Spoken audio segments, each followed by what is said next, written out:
Hi friends, welcome to GJP bit bank. So ఈ వీడియోలో మనం జీకే బిట్స్ చూడడం జరుగుతుందండి. సో ఈ బిట్స్ యొక్క పీడిఎఫ్స్ అలాగే కాంపిటేటివ్ ఎగ్జామ్స్ రిలేటెడ్ ఇన్ఫర్మేషన్ మొత్తం కూడా మనం ఈ వెబ్సైట్లో మనం అప్లోడ్ చేయడం జరుగుతుందన్నమాట.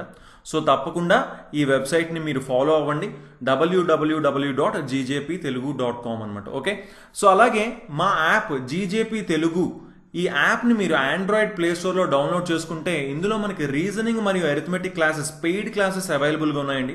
సో ప్రతి క్వశ్చన్ కూడా ఇందులో మనకి ఇంగ్లీష్ మీడియం మరియు తెలుగు మీడియంలో ఉండడం జరుగుతుంది. రీజనింగ్లో చూసుకుంటే అప్రాక్సిమేట్గా ఒక 4500 క్వశ్చన్స్ చెప్తాం, అండ్ అరిథమెటిక్లో చూసుకుంటే ఒక 2700 క్వశ్చన్స్ చెప్పడం జరుగుతుంది అనమాట. సో ఇంట్రెస్ట్ ఉన్న వాళ్ళు ఈ నెంబర్ 9160085856 ఈ నెంబర్కి మీరు వాట్సాప్లో మెసేజ్ చేయండి, మన కంప్లీట్ డీటెయిల్స్ అనేవి అక్కడ చెప్పడం జరుగుతుందన్నమాట. ఓకే, సో ఓకే, ఇప్పుడు మనం జీకే బిట్స్లోకి వెళ్ళిపోదాం. First question, when was the United nations launched? So ఐక్యరాజ్య సమితి మనకి ఎప్పుడు ప్రారంభించబడింది అనే క్వశ్చన్ అడుగుతున్నారండి. సో ఫస్ట్ ఆప్షన్స్ ఏంటి మనకి ఇక్కడ ఉన్నవి? October 24th 1945, October 14th 1946, December 24th 1945, జనవరి 14th 1945. సో మనకి ఐక్యరాజ్య సమితి గురించి చూసుకుంటే స్టాటిక్ జీకేలో సో ఎప్పుడు స్టార్ట్ చేశారు దీన్ని, ఎప్పుడు ప్రారంభించబడింది ఇది అంటే మనకి అక్టోబర్ 24th 1945, రైట్. సో ఈ రోజు నుంచి అంటే అక్టోబర్ 24th నుంచి 1945 సంవత్సరంలో మనకి అది అధికారికంగా పనిచేయడం స్టార్ట్ అయింది అనమాట. ఓకే, సో అండ్ ఇంకొకటి అక్టోబర్ 24th, సో ఆ రోజున ఏం డే జరుపుకుంటాం మనం?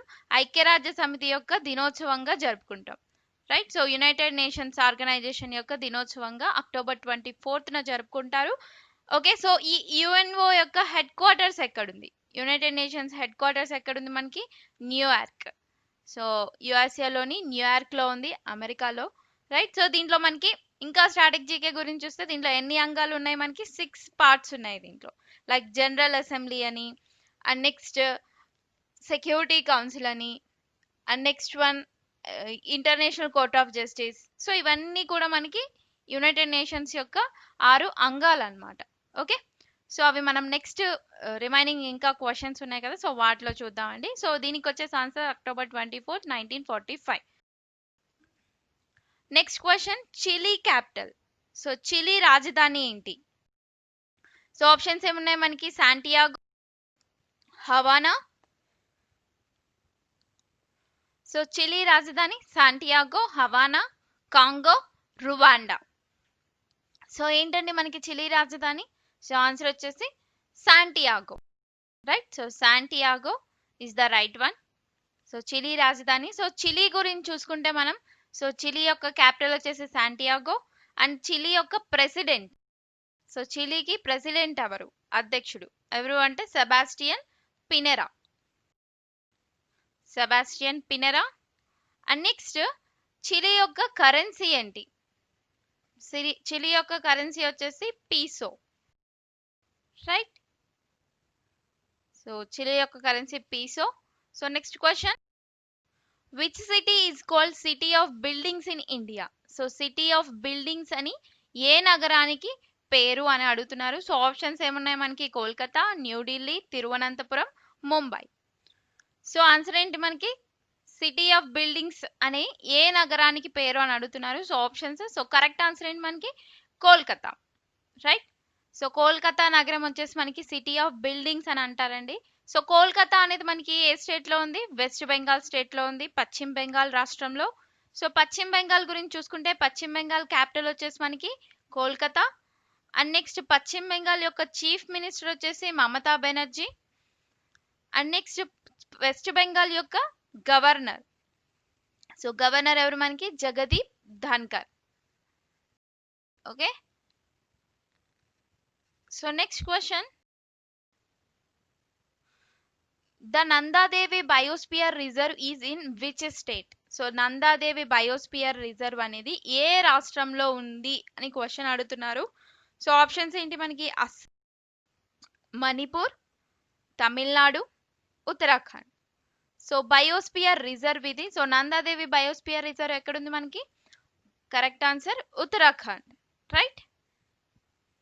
సో ఉత్తరాఖండ్ లో ఉంది. సో ఉత్తరాఖండ్ గురించి చూసుకుంటే మనకి ఉత్తరాఖండ్ క్యాపిటల్ ఏంటి మనకి? డెహ్రాడూన్. అండ్ నెక్స్ట్ ఉత్తరాఖండ్ యొక్క సీఎం వచ్చేసి ఎవరు మనకి chief minister Trivendra Singh Rawat.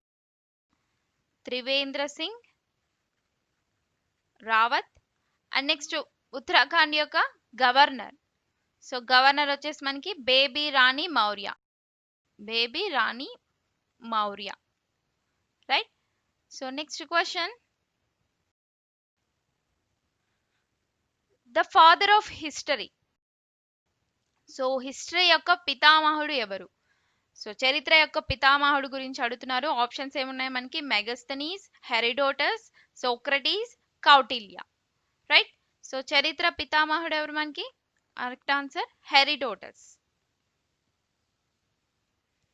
So answer వచ్చేసి మనకి హెరిడోటస్. సో ఇంకా రిమైనింగ్ చూస్తే మెగస్తనీస్ దేనికి ఫేమస్ అంటే ఇతను రచించిన రచన ఒకటి ఉంది, ఇండికా గ్రంథం. సో ఇండికా గ్రంథాన్ని రచించింది ఎవరు అంటే Megasthenes. And next Socrates. So ఇతను వచ్చేసి ఒక వెస్ట్రన్ ఫిలాసఫర్, లైక్ పాలిటిక్స్ లో చూసుకుంటే రాజనీతి శాస్త్రంలో. సో ఇతను ఒక వెస్ట్రన్ ఫిలాసఫర్ అన్నమాట. లైక్ ఎప్పటి కాలం వాడు అంటే మనకి అరిస్టాటిల్ అటువంటి టైంలో ఉన్నటువంటి వ్యక్తి. ఓకే. సో అరిస్టాటిల్, ప్లేటో ఆ టైంలో ఉన్నటువంటి వ్యక్తి అన్నమాట Socrates. Next Kautilya. So Kautilya వచ్చేసి దేనికి ఫేమస్ అంటే ఇతను ఒక ఇండియన్ టీచర్ అన్నమాట. సో హిస్టరీలో చూసుకుంటే ఇతను ఇండియన్ టీచర్ గా ఫేమస్. అండ్ ఎకానమీ పరంగా, అర్థశాస్త్ర పరంగా కూడా కౌటిల్యుడు చాలా famous person. Okay. So history యొక్క ఫాదర్ ఎవరు? Herodotus. So next question, international women's day is celebrated on which date? So అంతర్జాతీయ మహిళా దినోత్సవాన్ని ఏ తేదీన జరుపుకుంటారు? సో ఆప్షన్స్ ఏంటి మనకి? January 10th, March 8th, April 8th, March 9th. So అందరికీ ఇది తెలిసే ఉంటుంది. రైట్. సో ఆన్సర్ ఏంటి మనకి? Option B is the correct one. March 8th వచ్చేసి మనం అంతర్జాతీయ మహిళా దినోత్సవాన్ని జరుపుకుంటాం. సో మార్చ్ 8th జరుపుకుంటాం కదా. సో ఈ ఇయర్ 2020 మార్చ్ 8th మనం జరుపుకోవడం జరిగింది అంతర్జాతీయ మహిళా దినోత్సవాన్ని. రైట్. సో అయితే దీని యొక్క థీమ్ ఏంటి? 2020లో దీని యొక్క థీమ్ ఏంటి అంటే ఈచ్ ఫర్ ఈక్వల్ అనేది దీని థీమ్ అన్నమాట. ఓకే. సో ఇంకొకటి సేమ్ అదే meaning, I am generation equality realising women rights. So అది కూడా దీని యొక్క థీమ్. ఓకే. సో మెయిన్ గా ఇది గుర్తుపెట్టుకోండి, ఈచ్ ఫర్ ఈక్వల్ అని చెప్పేసి. So next question, 7th one, who was the youngest person to receive a Nobel prize? Who was the youngest person to receive a Nobel prize అని అంటున్నారు. So అతి పిన్న వయసులో నోబెల్ బహుమతి పొందిన వారు ఎవరు? రైట్. సో అతి పిన్న వయసులో అన్నమాట. ఆప్షన్స్ ఏమున్నాయి మనకి? Greta Thunberg, Malala Yousafzai, and next Lawrence Brock, none of the above. Okay. So correct answer ఏంటి మనకి? ఇప్పటి వరకు అతి పిన్న వయసులో నోబెల్ ప్రైజ్ లభించింది only one person, she Malala Yousafzai. Right. So option B is the correct one అండి, మలాలా యూసఫ్ జాయ్. సో ఎంత ఏజ్ లో వచ్చింది అంటే మనకి 17 years లో వచ్చింది అనమాట ఈ అమ్మాయికి. రైట్. సో అతి చిన్న వయసులో నోబెల్ బహుమతి పొందిన వ్యక్తి అన్నమాట. సో ఇంకొకటి 2014లో ఈవిడికి ఏ ప్రైజ్ లభించింది అంటే పీస్ ప్రైజ్, శాంతి బహుమతి అనేది లభించింది. అలాగే ఇంతకు ముందు పీస్ కంటే అంటే 2014లో ఈవిడ, అంతకుముందు ఎవరు ఉన్నారు అంటే విలియం లారెన్స్ బ్రాగ్ అన్నమాట. సో ఇతను తీసుకోవడం జరిగింది. సో ఇతనికి 1915లో వచ్చింది. సో ఆ తర్వాత 2014లో మలాలా యూసఫ్ జాయ్కి రావడం జరిగింది. Right. So next question, who was the first female IAS officer? So మొదటి మహిళా ఐఏఎస్ అధికారి ఎవరు? సో ఆప్షన్స్ ఏంటి మనకి?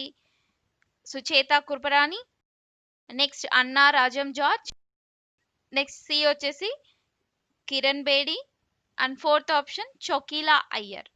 ఓకే. సో మొదటి మహిళా ఐఏఎస్ అధికారి ఎవరు? సో ఆన్సర్ ఏంటి మనకి? అన్నా రాజం జార్జ్. సో ఈవిని అన్నా రాజం మల్హోత్రా అని కూడా అంటారు. రైట్. సో ఈవిడ వచ్చేసి మనకి కేరళకు చెందిన వ్యక్తి. ఓకే. సో కేరళకు చెందిన వ్యక్తి. అండ్ 2018లో ఈవిడ చనిపోవడం జరిగింది, అన్నా రాజం జార్జ్. రైట్. సో ఈవిడకి పద్మభూషణ్ అవార్డు కూడా వచ్చింది. And she is the first Indian administrative service officer అన్నమాట. Okay. So next, who is the author of the book the struggle in my life? The struggle in my life యొక్క పుస్తక రచయిత ఎవరు అని అడుగుతున్నారు.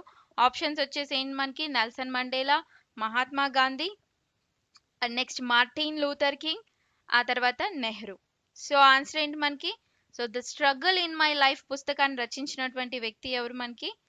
ఆన్సర్ వచ్చేసి నెల్సన్ మండేలా, రైట్. సో ఈయన గురించి చూసుకుంటే మనకి ఈయన former president of south Africa. So దక్షిణ ఆఫ్రికా యొక్క ప్రెసిడెంట్ అన్నమాట. సో అంతకుముందు ఉండడం జరిగింది, రైట్. సో ఈయన 2013లో మరణించారు. అలాగే ఇతనికి నోబెల్ పీస్ ప్రైజ్ అంటే శాంతి బహుమతి, అలాగే Bharat Ratna, and next presidential medal of freedom. So ఇలాంటివన్నీ కూడా ఇతనికి రావడం జరిగింది నెల్సన్ మండేలా గారికి. అలాగే నెల్సన్ మండేలా డే కూడా ఒకటి చేసుకుంటున్నాం మనం. సో అది ఏ రోజు అంటే జూలై 18న మనం నెల్సన్ మండేలా డేగా జరుపుకుంటున్నాం, right. So next one, the first female speaker. So మొట్టమొదటి మహిళా స్పీకర్ ఎవరు అడుగుతున్నారు. సో ఆప్షన్స్ వచ్చేసి మనకి Meira Kumar, Shanno Devi, and next Sucheta Kripalani, next one Vijayalakshmi Pandit. Okay, so ఇక్కడ మొదటి మహిళా స్పీకర్ అంటే మనకి వెంటనే గుర్తొచ్చేది ఎవరు అంటే మీరా కుమార్. కానీ ఆన్సర్ మీరా కుమార్ కాదండి. సో ఆన్సర్ వచ్చేసి షానోదేవి. సో ఎందుకు అంటే ఇక్కడ నేను ఓన్లీ లోక్సభ యొక్క మొదటి స్పీకర్ అని చెప్పి అడగట్లేదు, మొత్తం ఇండియాలో ఫస్ట్ ఫీమేల్ స్పీకర్ ఎవరు అని అడుగుతున్నాను. ఓకే, సో దానికి సంబంధించి చూసుకుంటే మనకి సో ఆన్సర్ షానోదేవి. సో ఈవిడ వచ్చేసి మనకి first women speaker of a state assembly అన్నమాట. సో స్టేట్ అసెంబ్లీలో మనకి స్పీకర్ గా ఉన్నటువంటి ఫస్ట్ పర్సన్ ఈవిడే. ఓకే, సో ఏ ఇయర్ లో ఉన్నారు అంటే 1951లో ఉండడం జరిగింది, 1951లో. ఓకే, సో అది కూడా ఏ రాష్ట్రానికి అంటే పంజాబ్ రాష్ట్రానికి. సో పంజాబ్ లెజిస్లేటివ్ అసెంబ్లీ యొక్క స్పీకర్ గా ఉన్నారు. So first time the first female speaker ఎవరు అంటే మనకి షానోదేవి. సో మనకి రాష్ట్రాల్లో విధానసభ, విధాన పరిషత్ ఉంటుంది కదా. సో విధానసభకి మనకి స్పీకర్ ఉంటారు, రైట్. సో ఆ విధంగా చూసుకుంటే మనకి స్టేట్ అసెంబ్లీస్ లో ఈవిడ ఫస్ట్ ఫీమేల్ స్పీకర్ అన్నమాట. అండ్ ఓన్లీ లోక్సభ క్వశ్చన్ అడిగితే కనుక లోక్సభ యొక్క మొట్టమొదటి మహిళా స్పీకర్ ఎవరు అని అడిగితే మనం మీరా కుమార్ అని ఆన్సర్ చేయాలి. But the first female speaker అని మాత్రం అడిగితే మాత్రం షానోదేవి అని మాత్రం ఆన్సర్ చేయాలి, రైట్. సో ఆన్సర్ వచ్చేసి option B is the correct one.